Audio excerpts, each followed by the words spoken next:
Саламатсың ба?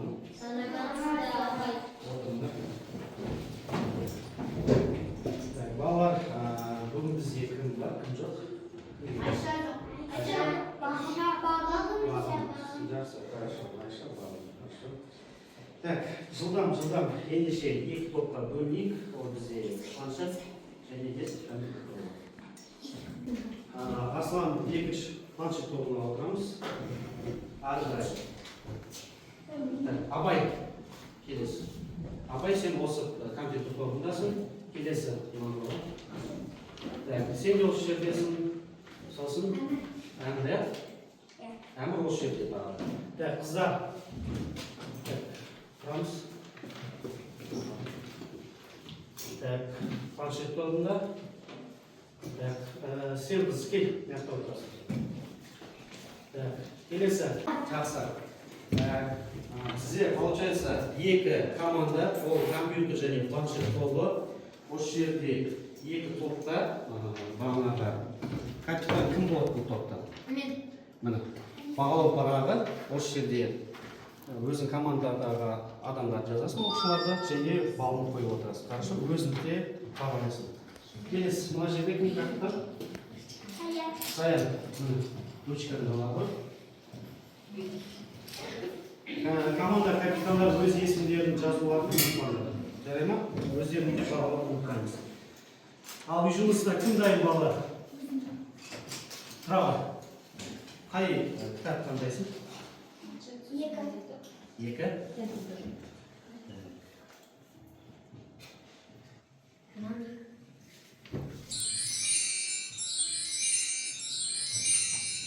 Сұрақ. Бас әріппен жазу үшін қандай батырманы басамыз? Ши.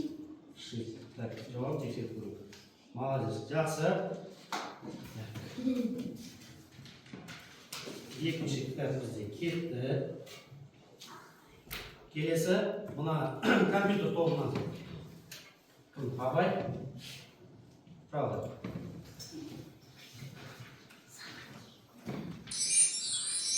Қай кітап?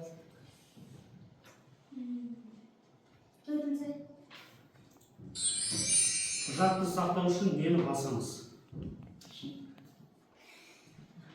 Команда капитандары көмектесеміз. Құжатты сақтау үшін нені басамыз? Жауап жоқ па? Компьютер тобы? Келесі планшет тобынан. Қандай? Файл сохранить. Молодец, файл сохранить. Сайын бір ұпай қосып отырасың. Екі ұпай.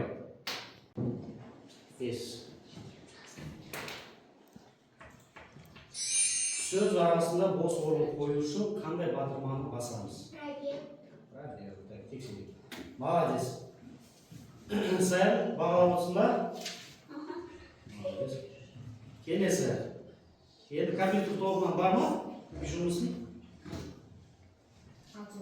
Мансұр, правда. Алсу кесі. Бізде 2, 4, 5 кетті. Қайсын таңдайсың? Кесек. Алды. Word программасы қай компанияға кіреді? Компьютер тобы көмектесеміз. Абай бар ма? Так, планшет тобы. Қандай жауабы? Қандай компания? Microsoft бар ма айтып отырмын ғой? Microsoft бар? Жоқ, 3. Дұрыс жауап айтып отыр ма? Айтып отыр. Жауап тексерейік. Microsoft. Саян, ұпай қоямыз, 2 ұпай. Енді өзіңді бағалап жүр. Өзіне бағалап қоямыз. Келесі планшет тобына таңдау түседі.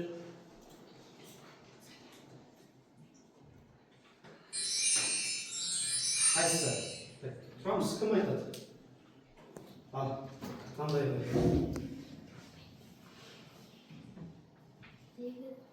8. Мәтінде өшіретін батырма.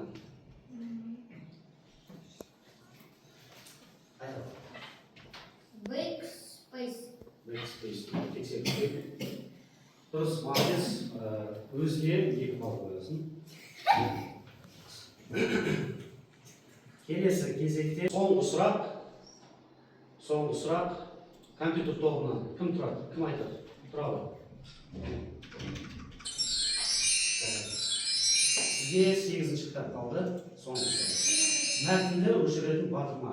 Backspace. Backspace. Все, дұрыс. Өзге 2 балл қоясың. Жақсы. Так, бізге, получается, осындай үй жұмысын біліп алдық. Енді ары қарай бізде келесі балалар өзіміздің Өсиет айтайын менің мұқият тыңдарда. Біздің ата-бабамыздан қалған ұлағатты сөз бар. Ынтымақ жүрген жерде ырыс бірге жүреді.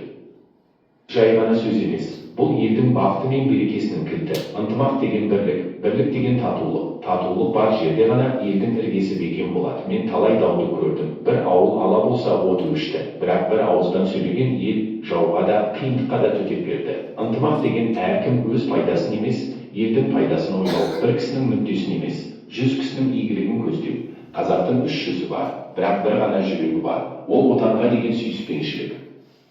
Жүрек бірге соқса, қазақ ешқашан әлсіремейді. Бірлігі жоқ елдің еңсесі түседі. Ал ынтымағы бар елдің туы биікте желбірер. Сендер, жас ұрпақ, болашақтың иесісіңдер. Ертең бұл елдің тізгінін ұстайсыңдар. Сол кезде ең әуелі бірлік пен бауырмалдықты ұмытпаңдар. Ағайынмен тату бол, досыңды сыйла, халқыңды құрметте. Өйткені елдің күші оның ынтымағында.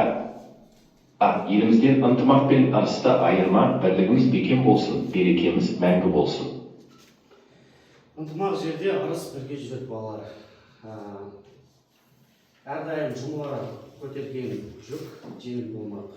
Бірліктерін жарасса, талай белестерді бағындырасыңдар балалар. Ары қарай енді өткенде біз борт программасын өткен болатынбыз, ол программаны біз ашуды, жабуды, сол документте өзіміздің есімімізді жазуды үйренген болатынбыз. Бүгінгі сабағымыз қалай болады деп ойлайсыңдар?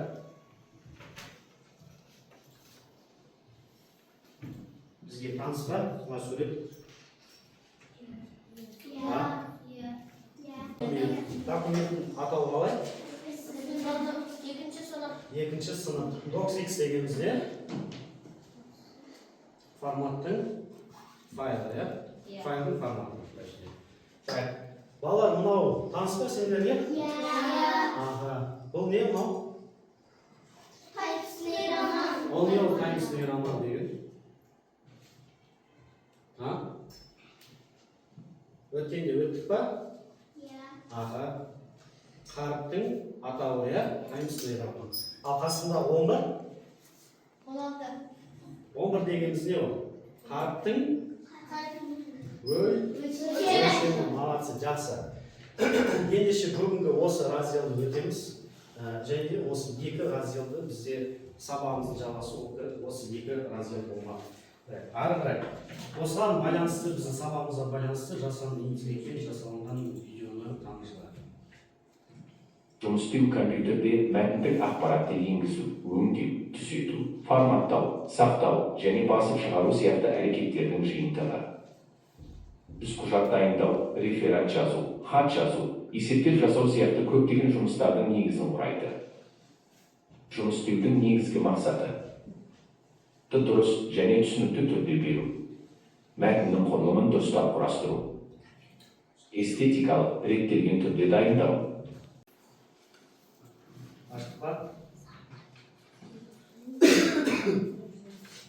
Программаны ашамыз, ашқаннан кейін ары қарай бүгін мысалы қараңдар. Мен программаға кірдім, документ программасына.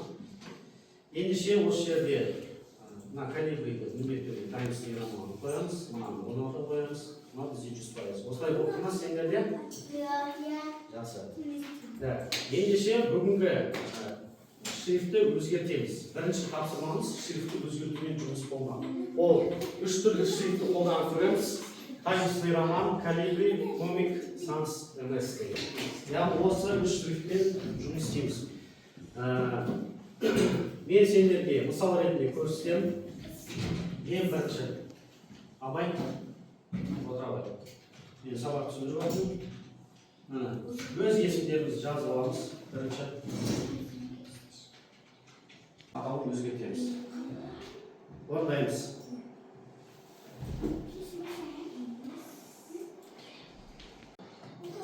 Asıl zaplayacağız. Senin programına çıkıyordu.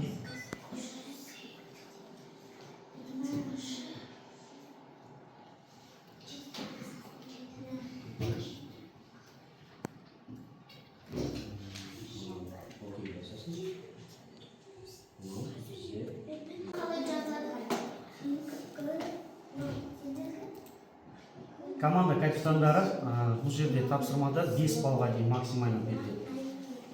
Сондықтан қарап отырамыз, кім қалай не жазғанын. Арслан ба? Осылай ма? Аслан ба? Қада жаз. Аслан.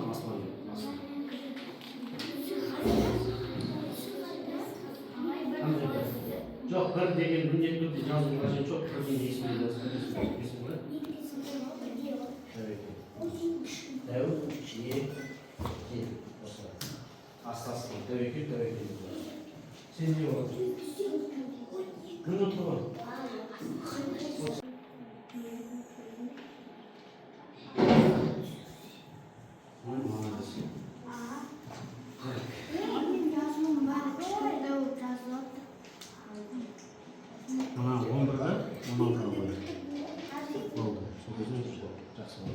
Так, енді қаншайым есім жаздың ба? Қарап, сөзі былай белгісін.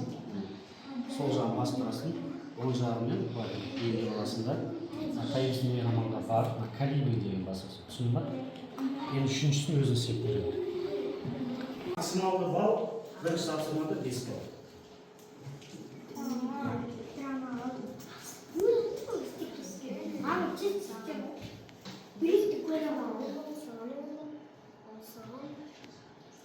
Тездетеміз команда капитаны болды.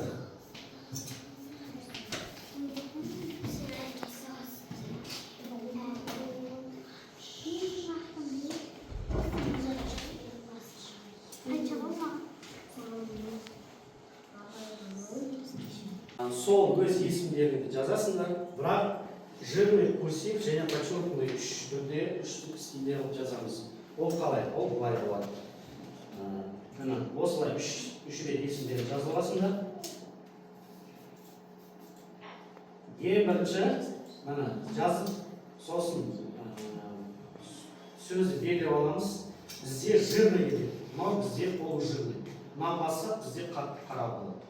Келесі екіншісін белгілейміз, к-ны басамыз, ол бізде қиғаш болады, курсив.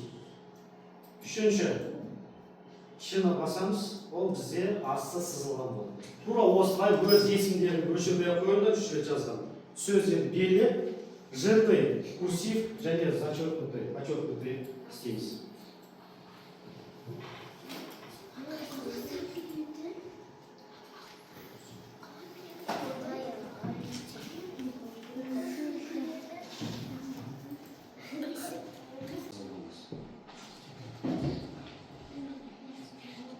Саясия қойылма, молодец, өзіне 5 балл қояды. То есть 3 балл. Бұл екі тапсырмада 3 балл максимально. 3 балл.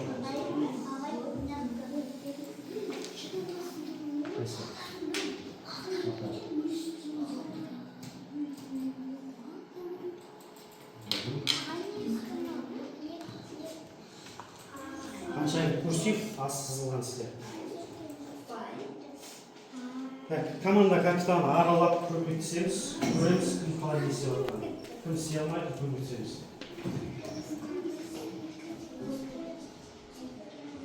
Молодец, тәуекел. Тәуекелге 3 балл. Жас қой. Тәуекел қалғандарына көмектесші.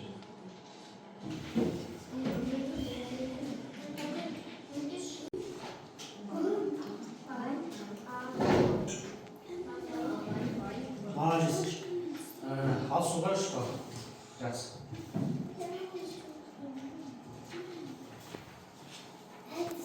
Сен алдың ба? Жақсы. Қазір видео бойынша сегіз бірге қойыңыз. Сәлем балалар. Қазір біз көзге алған жақсылар жасаймыз. Басымызды бұрмай, көзімізбен оңға және солға, оңға, солға. Bir, екі, bir, екі, bir, екі. Көзді ашып жұмамыз. Енді көзді жоғары, төмен, жоғары, төмен. Bir, екі, көзді ашып жұмамыз. Жақсы. Көзді қатты жұмамыз. Bir, екі, үш. Көзді ашамыз да ұзаққа қараймыз. Қайталаймыз. Bir, екі, үш. Тағы да ұзаққа қараймыз. Өте жақсы балалар. Балалар, көзіміз ауырған жағдайда осы жаттығуларды қайталаймыз. Қош сау болыңдар. Отырамыз, жақсы. Осының жауабын тауып, сәйкестендіріп қоямыз. Ал, бастаймыз. Іске сәт.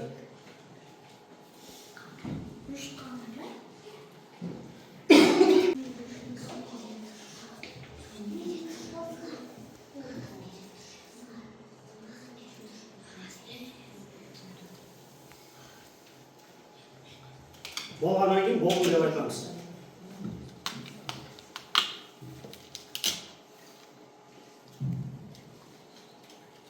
Болдым. Қайсы қазір көрейік. Молодец, дұрыс. ЖКШ деген ол не бізде? Мәтінді түзету дейді. Мәтінді түзету ол бізде дұрыс емес. Мынау сізде дұрыс емес саяр. Ал. Так, ол бізде екінші дұрыс болмағаны, ары қарай қалғандары дұрыс болмайды. Айтпаймыз. Ариал, сен не деп айтып бана? Қарып деп тұр. Ал сен не деп қойдың? Мәтін жазу түрлері. Енді орны дұрыстар. Қателік жұмыс. Қалғандарын орны дұрыстар қойыңыз.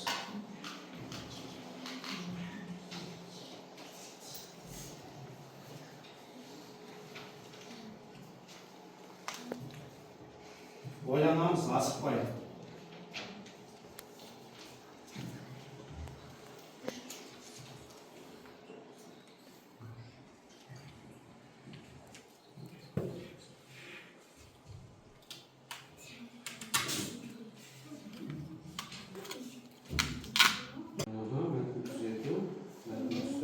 Молодец. Жақсы. Өзге екі бала қойды. Келесі. Мәтін жазу түрлері, қатты түсімі, мәтін түсімі. Ал бізде мәтін түсімі. Дұрыс емес. Дұрыстаймыз. Қызыр, жеті асылым, үш сайын мен сегіз, үш, екі, балым үш. Балым үш қойдың ба не? Балым табын. Жарай ма? Келесі қазір. Абай ноль, Ой. алты екі, Хазірет екі, Алсу бес, Абай ноль. Болды ма? Все, жақсы. Ендеше экранға назар аударамыз. Балалар үй тапсырмасын жазылайық. Туған өлкем туралы 5 сөйлем жазамыз. Сол жерде шрифттің размері таңғысымен аман болу керек. Оның размері 14, яғни өлшемі. Бізде усиль қолданамыз, қиғаш, сосын асы сызылған, және де сол жерде туған өлкем ашылған. Дәптерге жазамыз. Бұл жұмыс істемейміз. Дәптерге күнделікке жазып аламыз үй жұмысын балалар. Туған өлкем туралы 5 сөйлем жазып. Иә, күнделікке жаза алайық. Сол бөлмеге жазамыз. Тапсырмасыз. Туған өлкем туралы бес сөйлем жаз. Сұрақтарың бар ма? Болмаса мүлдем түсінбеген болышы бар ма? Кім түсінді? Қол көтеріңізші. Мен орташа. Сен орташа. Сосын апай түсінді ма? Мен де орташамын. Ғалым да орташа. Тағы? Кім орташа? Аха, үш орташа. Мүлдем түсінбеген болышы бар ма? Мүлдем түсінбеген. Абай өзі айтатынша. Қалғандарыңыз түсінікті, иә? Иә.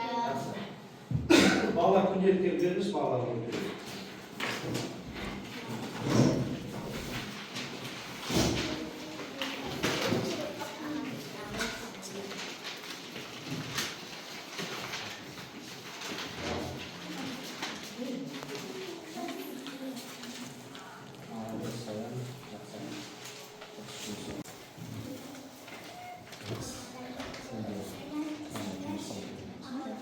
Абай қанша?